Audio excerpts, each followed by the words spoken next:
Bismillahirrahmanirrahim.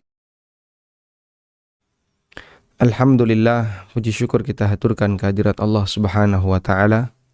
Di kesempatan pagi hari ini, kembali kita melanjutkan kajian rutin dengan membaca buku fikih bermadhab.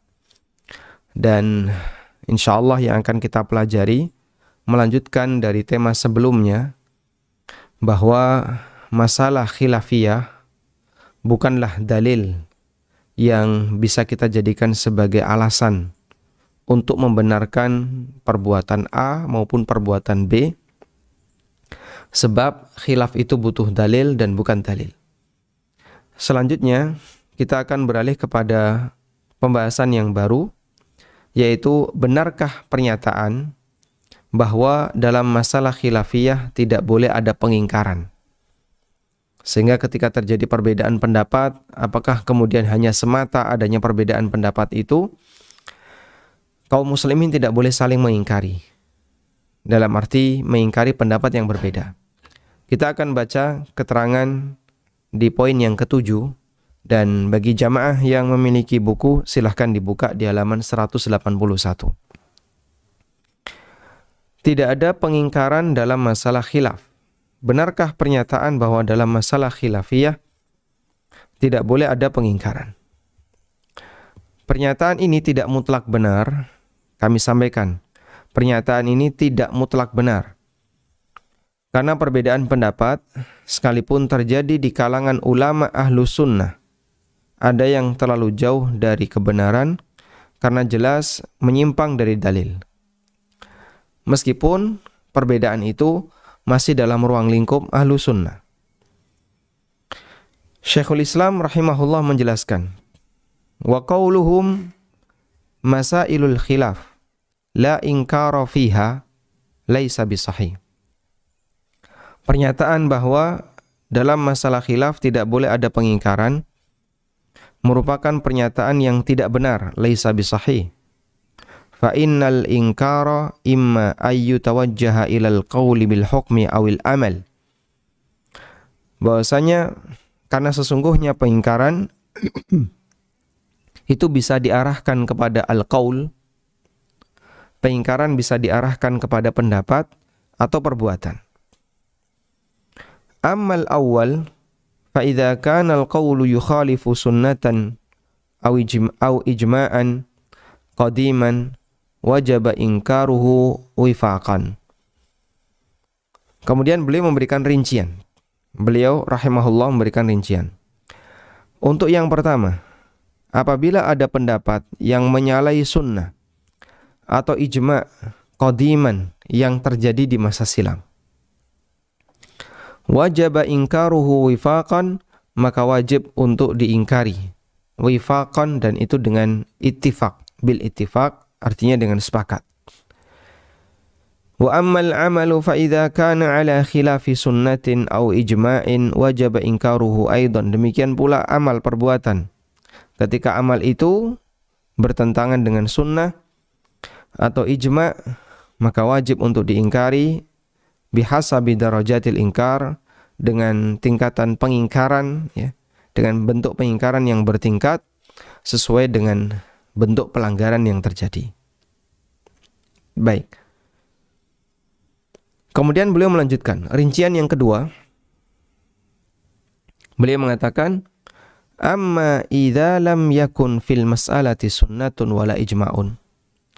Adapun jika dalam masalah tersebut tidak ada dalil sunnah maupun ijma', walil ijtihadi fiha masagh, dan ada ruang untuk beristihad, lam yunkar ala man amila biha mujtahidan au muqallidan. Maka orang yang mengamalkan pendapat itu tidak diingkari, ya, baik dia menyimpulkan pendapat itu dari hasil ijtihad maupun dari taklid. Maka tidak boleh diingkari bagi orang yang mengamalkannya, baik sebagai mujtahid maupun orang yang taklid. Baik. Sehingga dalam hal ini kita bisa lihat, ya, bahwa selama di situ ada ijma atau sunnah yang sharih, yang sahih, sunnah yang tegas, dalil yang tegas, dan orang melakukan sikap baik perbuatan maupun pendapat bertentangan dengan ini, maka boleh diingkari. Imam Muhammad bin Sulaiman At-Tamimi memberikan jawaban untuk orang yang mengatakan bahwa tidak ada pengingkaran dalam masalah khilafiyah.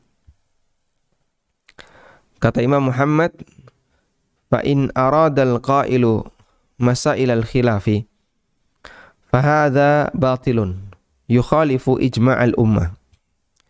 Jika orang yang mengatakan demikian ini menghendaki, jika orang yang mengatakan demikian itu menghendaki bahwa perbedaan yang boleh diingkari, yang tidak boleh diingkari adalah seluruh bentuk perbedaan, maka ini pendapat yang batil yang menyalahi ijma' kaum muslimin.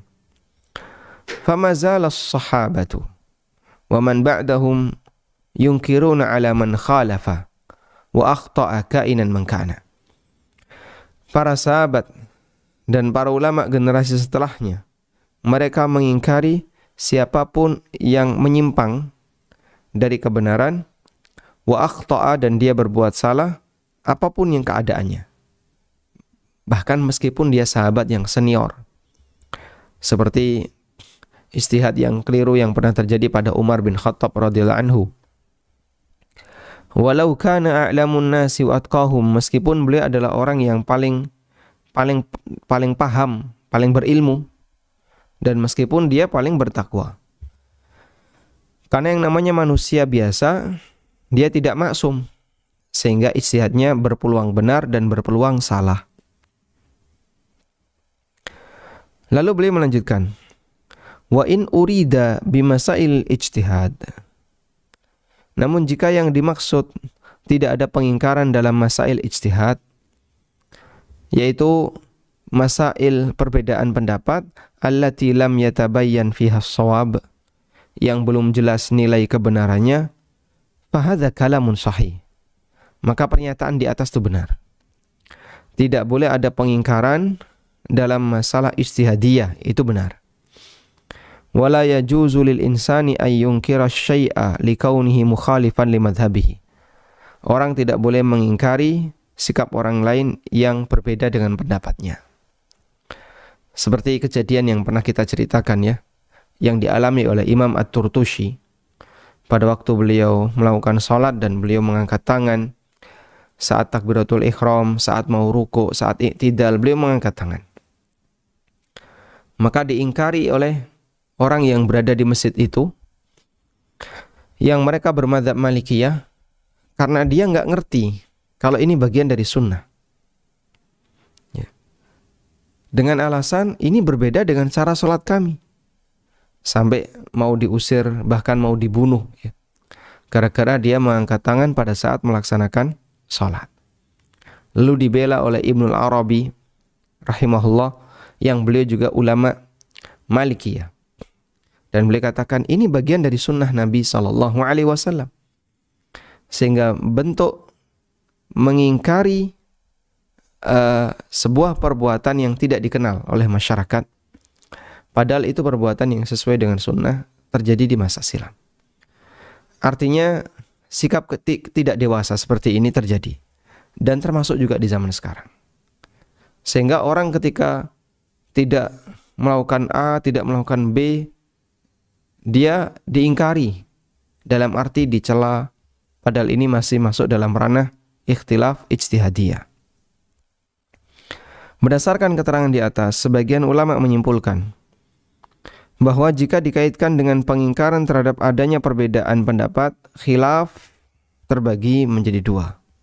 Perbedaan pendapat terbagi menjadi dua. Yang pertama, khilaf yang menyalahi nas, perbedaan pendapat yang menyalahi nas, yaitu dalil yang tegas, baik dari Al-Quran, hadis sahih, ijma' yang valid, maupun hasil qiyas yang pasti, yang jali, yang jelas. Perbedaan semacam ini sering diistilahkan dengan al-masail al-khilafiyah,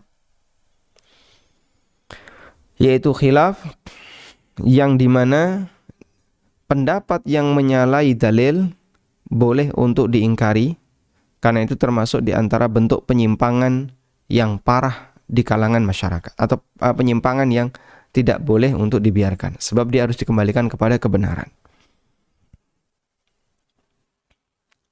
Dan sejak masa silam, para sahabat mengingkari sahabat yang lain yang melakukan pelanggaran terhadap dalil karena mereka tidak tahu. Seperti pengingkaran yang dilakukan oleh Aisyah kepada Zaid bin Arqam, di mana Zaid bin Arqam melakukan praktek jual beli inah. Lalu setelah dilaporkan kepada Aisyah, Aisyah mengatakan, "Akhbiri Zaid bin Arqam." Sampaikan kepada Zaid bin Arqam, "Annahu qad abtala jihadahu ma'a Rasulillah sallallahu alaihi wasallam." Bahwa gara-gara perbuatannya ini, dia telah membatalkan jihadnya bersama Rasulullah sallallahu alaihi wasallam illa ayyatub, sampai dia bertobat. Zaid melakukan jual beli inah karena beliau tidak tahu, atau karena beliau punya alasan yang lain tapi alasannya itu lemah. Sehingga ketika ini dilaporkan kepada Aisyah radhiyallahu anha, Aisyah mengatakan, sampaikan kepada Zaid, kalau tetap dia lakukan seperti itu, dia membatalkan pahala jihadnya bersama Rasulullah sallallahu alaihi wasallam. Sehingga perbuatan maksiat itu bisa menghilangkan pahala amal soleh. Ya, sampai pun pada amalan jihad. Sehingga Aisyah menyampaikan, sampaikan kepada Zaid, ya, bahwasanya kalau dia tetap lanjutkan ini, dia telah membatalkan pahala jihadnya bersama Rasulullah SAW, kecuali kalau dia bertobat. Baik, ini salah satu di antara contoh bagaimana praktek sahabat, di mana mereka mengingkari kalau ada sahabat yang lain yang tidak sejalan dengan dalil yang mereka pahami. Demikian pula ketika Umar bin Khattab radhiyallahu anhu, beliau berceramah dan beliau pernah menetapkan pada waktu Umar jadi khalifah, mahar wanita, ya, mahar wanita tidak boleh lebih dari 400 dirham. Tidak boleh lebih dari 400 dirham.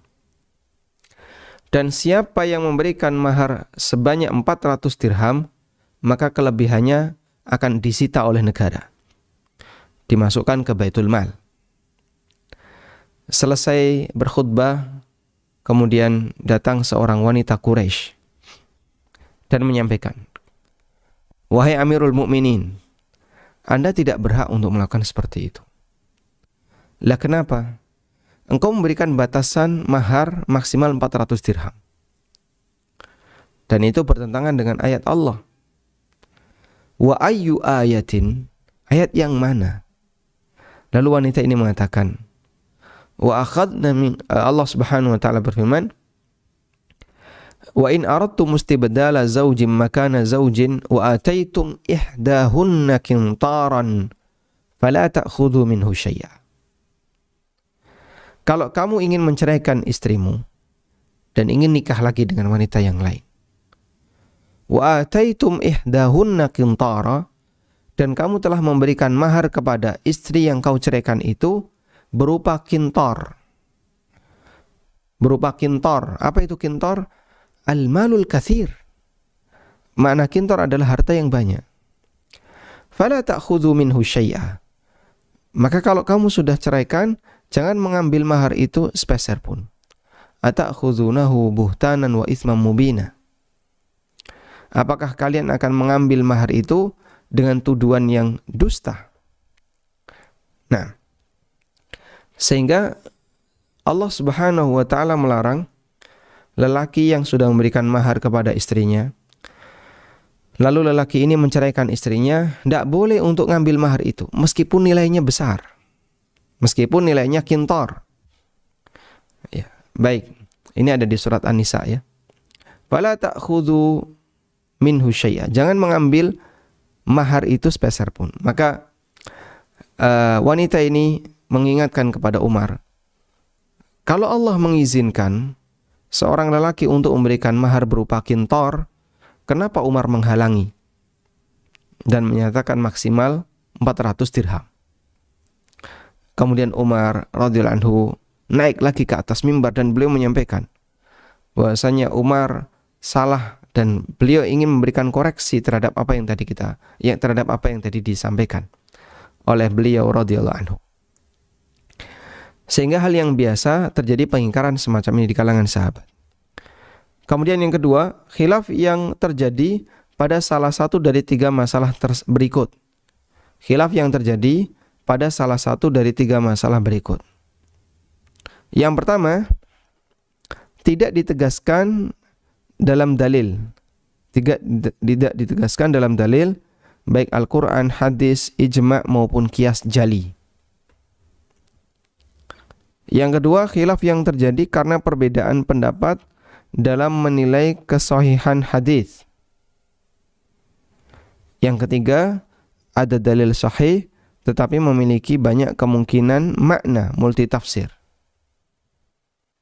sehingga terjadi perbedaan pendapat. Baik, coba diperhatikan ya. 3 jenis perbedaan yang ditoleransi oleh para ulama. 3 jenis perbedaan yang ditoleransi oleh para ulama, saya ulang. Yang pertama, dalam masalah itu tidak ditegaskan dalam dalil, baik Al-Quran, hadis, ijma' maupun qiyas jali. Yang kedua, khilaf yang terjadi karena perbedaan pendapat dalam menilai hadis sahih. Ada hadisnya, namun hadis ini ada yang menilai sahih, ada yang menilai dhaif. Maka muncul konsekuensinya, terjadilah khilaf setelah itu. Yang ketiga, ada dalil yang sahih tetapi memiliki banyak kemungkinan makna. Dalil itu multitafsir, sehingga bisa ditafsirkan A, bisa ditafsirkan B. Perbedaan pendapat yang bentuknya 3 ini sering diistilahkan dengan al-masail al-ijtihadiyah, dan khilaf bagian inilah yang ditegaskan oleh para ulama, tidak ada pengingkaran di sana. Tidak ada pengingkaran di sana. Baik. Karena adanya ruang ijtihad, sehingga orang diizinkan untuk beristihad di sini. Ibnu Qudamah mengatakan, la yanbaghi li ahadin ayyunkira ala ghairihi al-amala bimadhabihi. Tidak diperbolehkan bagi siapapun untuk mengingkari orang lain mengamalkan madhabnya. Fa innahu la inkara 'alal mujtahadat. Karena tidak ada pengingkaran dalam masalah ijtihadiyah. Baik. Perlu dicatat bahwa yang tidak boleh dilakukan adalah mengingkari, dalam arti menilai salah dan berdosa orang yang memiliki pendapat yang berbeda. Adapun diskusi dalam rangka menyimpulkan pendapat yang paling mendekati dan paling mendekati kebenaran, maka hal ini tidak dilarang, hukumnya boleh. Hukumnya diperbolehkan. Sehingga sah-sah saja orang berdiskusi. Dia berpendapat A, yang ini berpendapat B. Diskusi. Sah-sah saja. Dalam rangka keluar dari khilaf, ya, yaitu tentang masalah yang akan kita bahas tersendiri, ya, tentang bahwa keluar dari khilaf itu bagian dari hal yang dianjurkan. Baik, sekarang coba kita buat kesimpulan ya.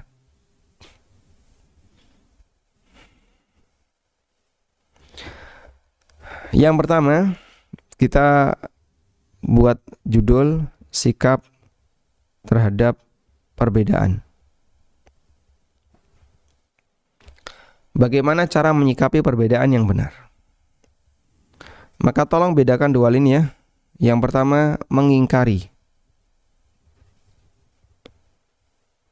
Mengingkari itu sama dengan menyalahkan.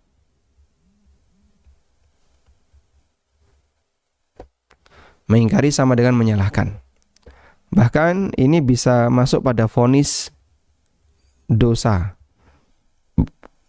Kamu salah, berdosa kalau kayak gini. sehingga sampai pada tingkatan vonis dosa. Ini mengingkari. Yang kedua, berdiskusi.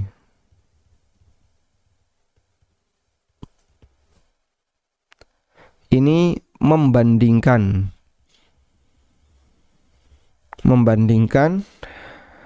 tingkat kebenaran,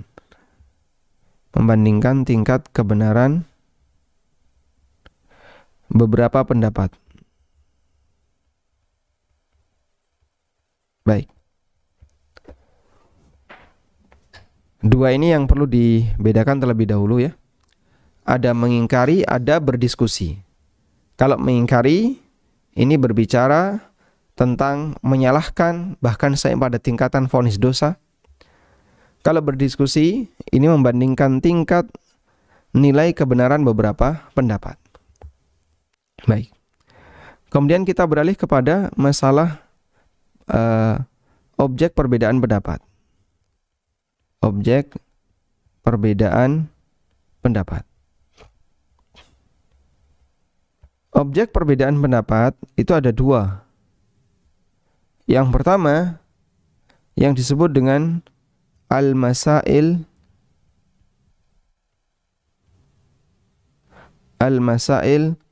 al-khilafiyah.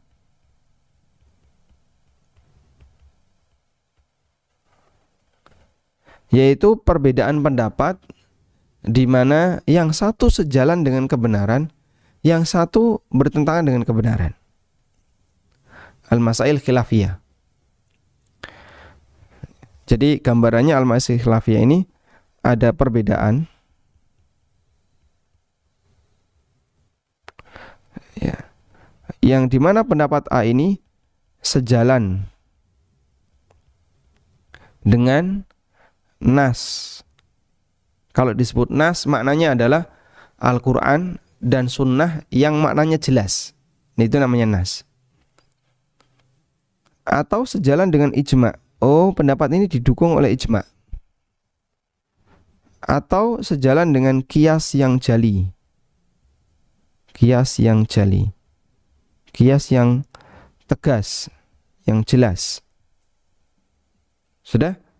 Nah, masail khilafiyah, di situ ada pendapat A, di mana pendapat A ini sejalan dengan nas, atau sejalan dengan ijma, atau sejalan dengan qiyas yang jali. Maka pada posisi ini,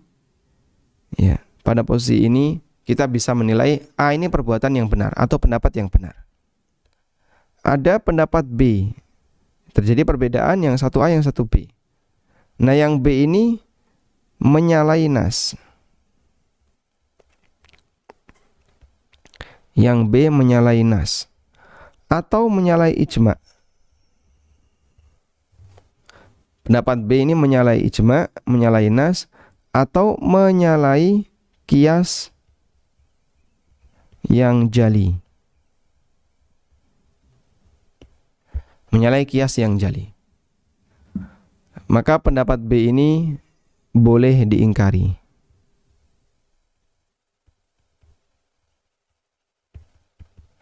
Kenapa boleh diingkari? Karena pendapat dia jauh dari kebenaran. Ini yang dimaksud masail khilafiyah. Sehingga ada pendapat A, ada pendapat B, tapi yang B ini jauh dari nilai kebenaran. Selanjutnya ada masail ijtihadiyah. Ini satu ya. Yang kedua, al-masail al-ijtihadiyah.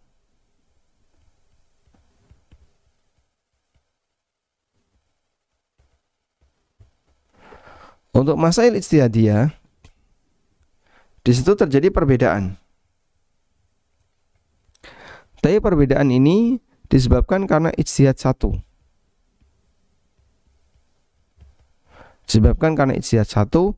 Kemudian yang kedua ada ijtihad dua. Nah, di sini maafkan. Yang satu berpendapat P, yang satu berpendapat Q. P ini hasil ijtihad satu.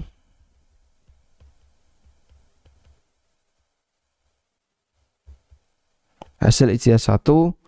Q ini juga hasil ijtihad.